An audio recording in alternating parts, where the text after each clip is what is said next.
جب تک جیوں میں آقا کوئی غم نہ پاس آئے، کوئی غم نہ پاس آئے۔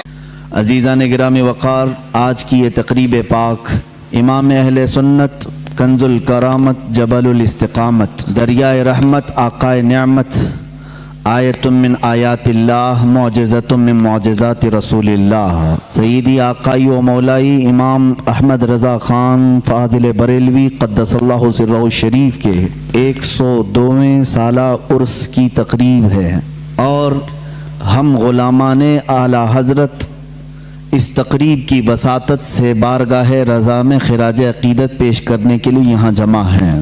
میں اپنی گفتگو اس بات سے شروع کروں گا، احمد رضا کا تازہ گلستان ہے آج بھی، خورشید علم ان کا درخشاں ہے آج بھی، کس طرح اتنے علم کے دریا بہا دیے، اہل ہنر کی عقل حیراں ہے آج بھی، سب ان سے جلنے والوں کے گل ہو گئے چراغ، احمد رضا کی شمع فروزاں ہے آج بھی۔ عزیزان گرامی وقار، اس شمع کو فروزاں ہی رہنا ہے، اس لیے کہ اس کو نور ملا ہے مصطفیٰ کریم صلی اللہ علیہ وسلم سے۔ اللہ رب العزت جس شمع کو روشن کرے صبح قیامت تک اسے کوئی بجھا نہیں سکتا۔ قرآن بھی کہتا ہے کفار و مشرکین اپنے منہ کے پھونکوں سے اللہ کے چراغ کو بجھانا چاہتے ہیں۔ اللہ کا چراغ اسلام ہے، قرآن عظیم ہے، ذات رسول کریم صلی اللہ تعالی علیہ وسلم ہے، اور یقیناً اللہ کے رسول صلی اللہ تعالی علیہ وسلم کے نائب علماء امت اسی چراغ کی روشنی کو پوری دنیا میں پھیلانے کے لیے آتے ہیں۔ لہٰذا جو امت مصطفیٰ کی خدمت کرتا ہے، رسول کریم صلی اللہ علیہ وسلم کی نیابت کا تاج اپنے سر پر سجا کر اللہ رب العزت کے فضل و عنایت سے دین متین کی سچی خدمت کرتا ہے، مولا صبح قیامت تک اس کے چراغ کو بجھنے نہیں دیتا۔ اعلیٰ حضرت فاضل بریلوی رضی اللہ تعالیٰ عنہ کے نام پاک سے چڑھنے والے، کڑنے والے پہلے بھی تھے، آج بھی ہیں، لیکن اللہ تبارک و تعالیٰ نے ان کے چرچے کو اور ان کی مدح کو اور ان کی تعریف کو کبھی کم نہ ہونے دیا۔ آج بھی ایک زمانہ بلکہ میجورٹی اس بات کی قائل ہے کہ وہ عاشق رسول تھا، فنا فی الرسول تھا، بلکہ رسول اللہ صلی اللہ تعالی علیہ وسلم کے معجزوں میں سے ایک معجزہ تھا۔ معجزہ کسے کہتے ہیں؟ معجزہ کہتے ہیں نبی سے صادر ہونے والا ایسا کام، نبی سے صادر ہونے والا ایسا کام جو عام انسانوں کی سمجھ میں نہ آ سکے اور اس کا مقابل کوئی لا نہ سکے۔ عزیزان گرامی، اعلیٰ حضرت رضی اللہ تعالیٰ عنہ کی ذات بھی آپ مطالعہ کریں تو بہت کم لوگ ہیں جو انہیں سمجھ پاتے ہیں۔ مختصر سی زندگی میں علم کے دریا بہا دیے، اور یہ اگر دیکھا جائے محنت و کسب سے، مشقت سے حاصل کیے جانے والے معاملات ہوتے تو ہم یہ کہتے شاید بہت غضب کی ذہانت تھی، بہت غضب کا حافظہ تھا، مگر بعض اوقات میں ہمیں جا کر کے یہ کہنا پڑتا ہے کتنا بھی ذہین آدمی ہو، کتنا بھی عقل کا بادشاہ ہی کیوں نہ ہو، لیکن وہ اعلیٰ حضرت امام احمد رضا خان فاضل بریلوی رحمۃ اللہ تعالیٰ علیہ کی کتابیں پڑھتا ہے تو اسے یہ بات سمجھ میں آتی ہے کہ یہاں صرف کسب کا دخل نہیں ہے، بلکہ یہ جو کچھ بھی اعلیٰ حضرت کو عطا ہوا ہے یہ علم لدنی ہے، اللہ رب العزت کی عطاؤں میں سے ایک عطا کا نام ہے۔ میرے عزیزو، تقریباً 102 سال کا عرصہ ہو گیا اعلیٰ حضرت فاضل بریلوی رضی اللہ تعالیٰ عنہ کے اس زار فانی سے کوچ فرما کر، لیکن ان کا علم تازہ ہے، درخشاں ہے، ان کی تعلیمات ہر جگہ پر ہیں۔ بلکہ دیکھیں اللہ تبارک و تعالیٰ نے اس مرد مجاہد کو اس مقام پر پہنچایا جس نے اپنی زندگی عشق رسول میں وقف کر دی، دفاع ناموس رسالت کے لیے اپنی پوری زندگی کو ختم کیا۔ اللہ تعالیٰ نے اسی اعلیٰ حضرت کو اس مقام تک پہنچایا کہ اب کے زمانے میں عشق رسول کی پہچان کرنا ہو تو اعلیٰ حضرت کا نام لینا ہوتا ہے۔ بڑے مشائخ کی بات کر رہا ہوں، دیکھیں کسی کی شخصیت اگر رسول کریم صلی اللہ تعالی علیہ وسلم کے دین کی پہچان بن جاتی ہے تو یہ اللہ کا سب سے بڑا انعام ہے، سب سے بڑا انعام۔ یہ میں ہندوستان کی بات نہیں کر رہا ہوں، بلکہ مشہور مقولہ ہے، عرب کے علماء جو مکہ مکرمہ اور مدینہ طیبہ زادہم اللہ شرفا و تعظیما، یہاں کے جو سنی صحیح العقیدہ علماء مشائخ ہیں، ان سے پوچھا گیا کہ آپ اہل سنت و جماعت کو حق سمجھتے ہیں؟ کہا ہاں، ہندوستان، پاکستان، بنگلہ دیش، ادھر کے علاقوں سے جب کبھی کوئی آپ کے پاس آتا ہے تو آپ اسے کیسے پہچانتے ہیں؟ وہ خود بیان فرماتے ہیں، اذا جاءنا رجل من الہند، جب ہند سے کوئی آدمی ہمارے پاس آتا ہے تو ہم اس کے پاس پہلے ہی امام احمد رضا خان کا تذکرہ کرتے ہیں، پھر دیکھتے ہیں اس کے چہرے کو غور سے۔ علماء حرمین کہہ رہے ہیں ہم اعلیٰ حضرت کا ذکر اس کے سامنے کرتے ہیں کہ ہندوستان میں ایک مولانا ہیں جن کا نام احمد رضا خان ہے، بریلی سے تعلق رکھتے ہیں، فلاں فلاں کتابیں لکھے ہیں، ہم ان کا ذکر کرتے ہیں اور پھر اس کا چہرہ غور سے دیکھتے ہیں، اگر چہرے پر خوشی کے آثار نظر آئے تو ہم سمجھتے ہیں سنی صحیح العقیدہ ہے، اور اگر کڑنے لگے، جلنے لگے، پہلو بدلنے لگے تو ہم سمجھتے ہیں کہ وہ رجل من اہل البدع۔ وہ کہتے ہیں علماء حرمین ہم اسی بات سے سمجھ جاتے ہیں کہ یہ بدعتیوں میں کا کوئی بندہ ہے۔ یہ معیار ہم نے نہیں، علماء حرمین نے متعین فرمایا۔ یہ پہچان جو اعلیٰ حضرت کی بنی، یہ اللہ تبارک و تعالیٰ کے انعامات میں سے ایک انعام ہے۔ آج کیا آپ سب کو معلوم نہیں ہے کہ ہمارے اور دوسروں میں فرق کرنے والی ذات اعلیٰ حضرت کی ہے؟ اللہ تبارک و تعالیٰ نے انہیں بنایا، لوگوں کی کیا مجال ہے کس کو کیا بنائیں گے۔ بعض لوگ کہتے ہیں یہ بریلویوں نے مل کر کے سب بنا دیا ان کو۔ میاں بریلویوں نے مل کر کے اگر انہیں بنایا ہے تو تم بھی سارے مل کر کے ایک اعلیٰ حضرت بنا دو، ایسا کوئی اعلیٰ حضرت بنا دو۔ انسانوں کے بس میں نہیں ہے اللہ کے ولی کو بنانا، وہ اللہ جسے چاہتا ہے اپنا ولی بناتا ہے۔ ذالک فضل اللہ یؤتیہ من یشاء، وہ اللہ کا فضل ہے، وہ جسے چاہے عطا فرماتا ہے۔ اب میں آپ کو یہاں چند اصطلاحیں بھی بتاؤں۔ شریعت طاہرہ میں، ہمارے دین اسلام میں ایک اصطلاح بولی جاتی ہے مجدد۔ مجدد دین کو صحیح طریقے سے اپنے زمانے میں پیش کرنے والا، جب اس پر گرد و غبار جمع ہو جائے، جب اس پر لوگ خرافات، بدعات، واہیات بھر دیں تو ایک مجدد آتا ہے، ان سب کو ختم کر کے دین اسلام کا صحیح چہرہ پھر امت مصطفیٰ کے سامنے پیش کرتا ہے، اسے مجدد کہتے ہیں۔ یہ مجدد کا لفظ بھی ملا ہے ہمیں حدیث رسول سے۔ اللہ کے حبیب صلی اللہ تعالی علیہ وسلم نے ارشاد فرمایا، سنن ابو داؤد کی حدیث ہے، ان اللہ یبعث لہذه الامة رأس كل 100 سنة من یجدد لها دینها۔ اللہ کے حبیب صلی اللہ علیہ وسلم فرماتے ہیں بے شک اللہ تعالیٰ اس امت میں ہر 100 سال پر ایک ایسا شخص پیدا کرتا ہے جو میرے دین کو تجدید کر کے صحیح چہرے کے ساتھ پیش کرتا ہے۔ ہر صدی میں، ہر 100 سال میں ایک ایسی شخصیت پیدا ہوتی ہے جو دین کا صحیح چہرہ امت کے سامنے پیش کرتی ہے۔ ہاں، ہم جس زمانے میں ہے، اس زمانے نے ہمیں مجدد کی پہچان جو ملی، اعلیٰ حضرت امام احمد رضا خان فاضل بریلوی رضی اللہ تعالیٰ عنہ شہرۂ آفاق ہیں، اس لیے مجدد کا لفظ آپ نے زیادہ طور پر اعلیٰ حضرت کے لیے سنا ہوگا، اور اس سے قبل تقریباً 13 صدیوں تک مجدد آتے رہے۔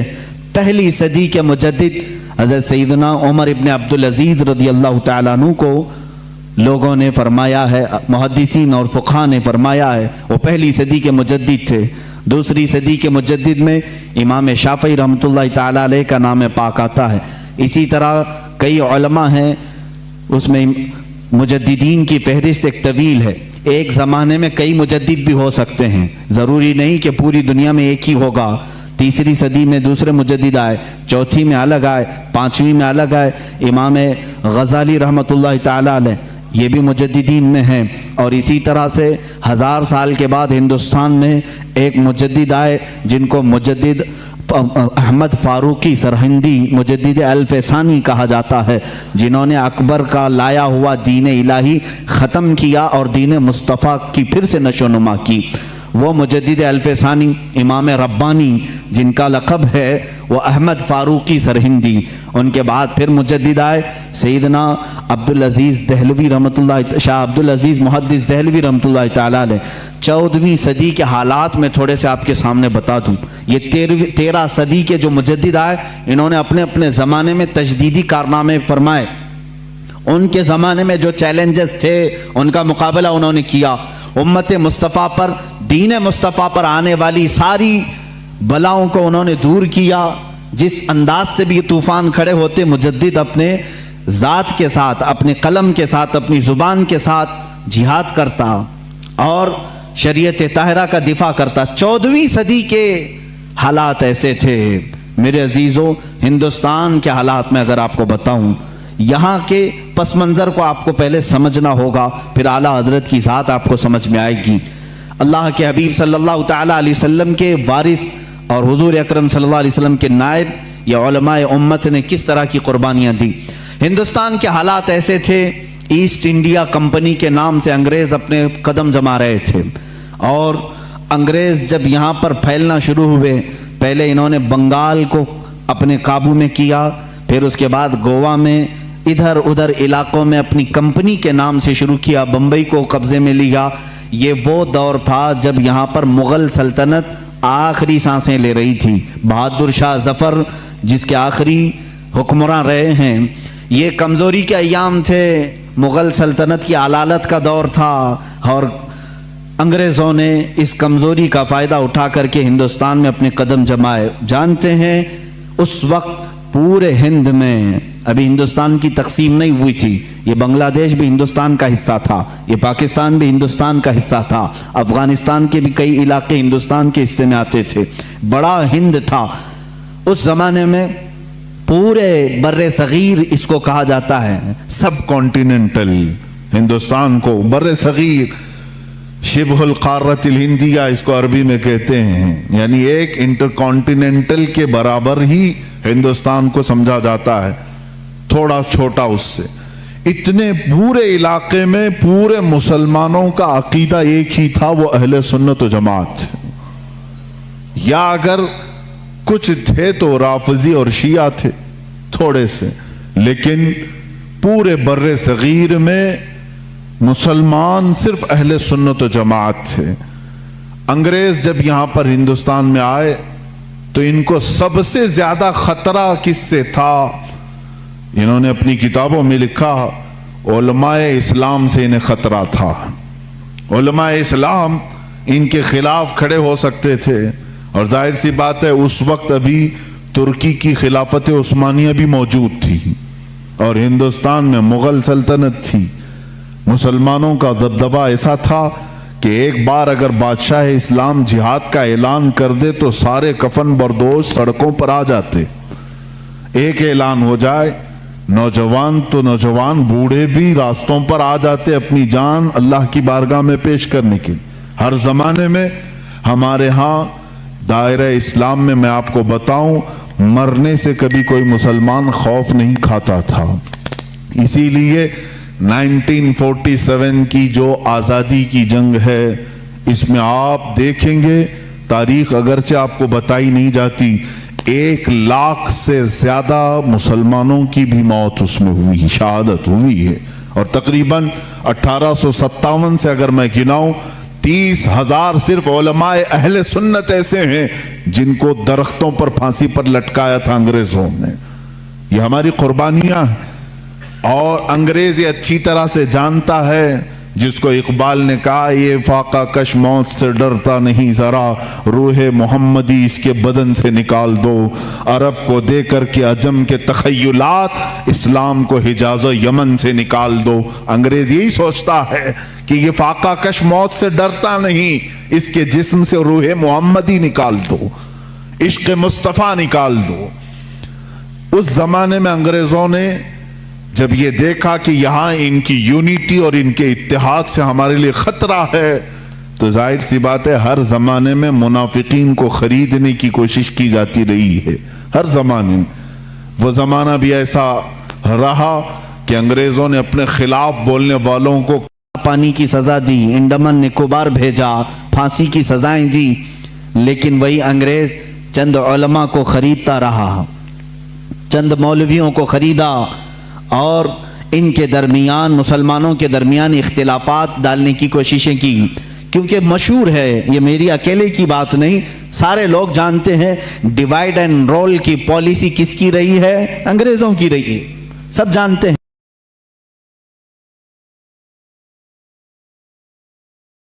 ہاں بالکل، مجھے اس بات سے خوف نہیں ہے، ڈیوائیڈ اینڈ رول کی پالیسی انہی کی لائی ہوئی تھی، تفرقہ پیدا کرو، ٹکڑے کرو، اور اس کے بعد حکومت کرتے رہو، اختلافات ڈالو۔ تو انہوں نے ہندوستان میں اس چیز کی کوشش کی، اور سب سے پہلے اختلافات جو جنم لیتے ہیں وہ قادیان پنجاب سے، وہاں سے ایک مرزا غلام احمد قادیانی نام کے شخص کو اٹھایا گیا، انگریزوں نے اس کی بہت بھرپور مدد کی، تعاون کیا پیسوں سے، اور پھر اس کے ذریعے سے نئی نئی چیزیں لانا شروع کیا۔ یہ وہی زمانہ ہے، یہ 14ویں صدی کا زمانہ، ہجری کے مطابق میں کہہ رہا ہوں، اور 1857 سے پہلے کے یہ معاملات ہیں۔ مرزا غلام احمد قادیانی کھڑا ہوا اور نئی نئی باتیں دین میں لایا، لیکن انگریزوں نے اس سے ایک غلطی یہ کروا دی کہ اس کو نبی بھی بنا دیا۔ اس نے اعلان کر دیا کہ میں محمد صلی اللہ علیہ وسلم کے بعد دوسرا نبی ہوں، میرا نام احمد ہے، مجھ پر وحی آتی ہے، انگلش میں فرشتے وحی لے کر کے آتے ہیں۔ یہ غلام احمد قادیانی کی پھکائی شروع ہوئی، ظاہر سی بات ہے امت مصطفیٰ اس وقت بیدار تھی، تقریباً ساری امت نے بالاتفاق اس کو ریجیکٹ کیا، اور اس کو کہا کہ یہ اس امت کا دجال ہے، اس کو خارج اسلام مانا۔ اور آج بھی پاکستان میں بھی قادیانیوں کو مائنورٹی میں رکھا گیا ہے، مسلمانوں میں نہیں، وہاں پر نہیں ہے۔ اس کا رونا یہ پوری دنیا میں روتے ہیں، ان کا تعلق ہی نہیں ہے اسلام سے، کیونکہ ہماری بیس اور ہماری جڑ ہے ختم نبوت کو دل و جان سے ماننا۔ رسول کریم صلی اللہ تعالیٰ علیہ وسلم کے بعد کوئی دوسرا نبی نہیں آ سکتا۔ غلام احمد قادیانی نے یہ خلفشار مچایا ہندوستان میں۔ ظاہر سی بات ہے عوام تو عوام ہے، کل انعام ہے، یعنی بھیڑوں کی طرح۔ ہوتا یہ ہے کہ اگر آج بھی شیطان بھی کھڑا ہو جائے تو اس کے چند مرید تو ہو ہی جاتے ہیں، ہو ہی جاتے ہیں۔ دیکھتے نہیں آپ کیسے کیسے باباؤں کے مرید ہوتے ہیں؟ ارے ان کی بیویوں کو یہ ورغلا کر کے اپنی بیوی بنا لیتے ہیں، تب بھی یہ مرید ہی بنا ہوا ہے۔ یہ ہوس کے پجاری، ایسے بھی حالات ہمارے سامنے موجود ہیں، حرام کاریاں کھلے عام دیکھتے ہیں پھر بھی اس کے مرید ہیں۔ اسی لیے میں کہتا ہوں یہ تو الگ بات ہے، شیطان اگر کھڑا ہو کر کے کہہ بھی دے کہ میں شیطان ہوں، تب بھی تھوڑے مرید اس کے ہو ہی جائیں گے، کچھ تو بھلا کر دے گا یہ، معاذ اللہ رب العالمین۔ اسی طرح غلام احمد قادیانی کا کفر ظاہر تھا، ختم نبوت کا انکار تھا، باوجود اس کے کچھ ماننے والے اس کے فالوورز تھے، جس کی وجہ سے ہندوستان میں اختلافات کی ہوا شروع ہو گئی۔ اب یہاں پر معاملات ایسے آئے کہ پھر ایک علاقہ ایسا ہے، علی گڑھ مسلم یونیورسٹی کو تو آپ جانتے ہیں، لیکن اگر میں اب کھولوں بہت سارے تو کچھ لوگوں کے اب دلوں میں چبھن ہوگی، پیٹ میں درد بھی ہوگا۔ لوگ یہی کہیں گے کہ مولانا اختلافات کی بات کرتے ہیں، بانٹنے کی بات کرتے ہیں، فرقے کی بات کرتے ہیں۔ میرے عزیز، حق بات بتانے کو اگر تم فرقہ واریت سمجھو گے تو یہ تمہارا کوڑ ہے، یہ تمہارا مرض ہے۔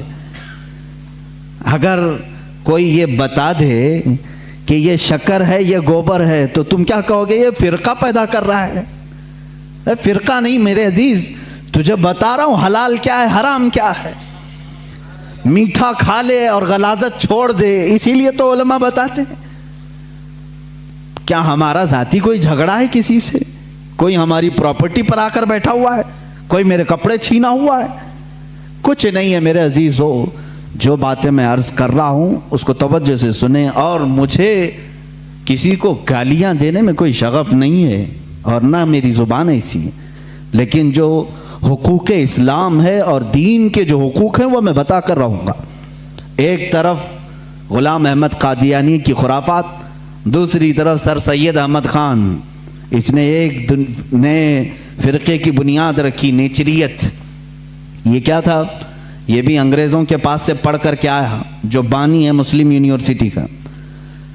ظاہر سی بات ہے وہاں کے ٹیچرز، وہاں کے اساتذہ کو کچھ باتیں بری لگتی ہیں، کچھ باتیں بری لگیں گی، لیکن یہ حقیقت ہے اور تاریخ سے تم منہ موڑ نہیں سکتے۔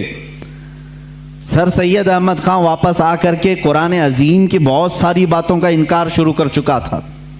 اس نے یہ کہنا شروع کیا کہ معجزات کوئی چیز ہی نہیں ہے، قرآن میں کسی معجزے کا ذکر ہی نہیں ہے، ہر چیز کی بدل کر کے تعویل کر دی، کہا فرشتے ہوتے ہی نہیں ہیں، انسان کے اندر جو نیکی کرنے کی طاقت ہے اسی کا نام فرشتہ ہے، شیطان کا کوئی وجود ہی نہیں ہے، وہ کہتا ہے کہ برائی کرنے کی جو صفت ہے انسان کے اندر اسی کا نام شیطان ہے۔ قرآن پاک کی پوری تفسیر بدل ڈالی، جنات کا انکار، جنت و دوزخ، ارے میاں کس نے دیکھا؟ یہ نیچریت تھی۔ نیچریت کا مطلب ہے نیچر کو ماننے والے ہیں، جو دکھ رہا ہے بس اسی کو ماننا ہے، جو نہیں ہے اس کو نہیں ماننا ہے۔ اور اس کے علاوہ حضور اکرم صلی اللہ تعالیٰ علیہ وسلم کے متعلق بھی بہت ساری نئی باتیں اس نے رکھی، قیامت کے دن شفاعت کے متعلق اور دیدار الہی کے متعلق سر سید احمد خان نے لکھا ہے کہ اللہ کا دیدار ہو ہی نہیں سکتا، نہ زندگی میں، نہ موت کے بعد، نہ جنت، نہ دوزخ، ایسی کوئی چیز ہی نہیں۔ میاں ہندو تو عقیدہ رکھتے ہیں نرگ اور سورگ کا، وہ تو بیچارہ ان سے بھی نیچے آ گیا۔ یہ تمام چیزیں نیچریت اس زمانے میں پھیلی۔ اب کچھ مسلمان ادھر بھی فالوورز، سر سید احمد خان کوئی نیا پیدا نہیں ہوا تھا، یہ بھی انگریزوں سے پڑھ کر کے متاثر ہو کر کے آیا، انگلینڈ سے یا یورپی کنٹریز سے، اور مسلمان اس کو جو ظاہر سی بات ہے تھوڑا روشن خیال سمجھتے ہیں، ارے یہ بہت ہی ماڈرن ہیں، نیا علم لے کر کیا ہیں، اس کے پیچھے چلنے لگے۔ اس نے علم کے نام پر بہت سارے مسلمانوں کا عقیدہ خراب کیا۔ ایک طرف یہ معاملات، قادیانی فتنہ اپنی جگہ پر، نیچری فتنہ اپنی جگہ پر، اور پھر دیوبندی فتنہ ایک اور۔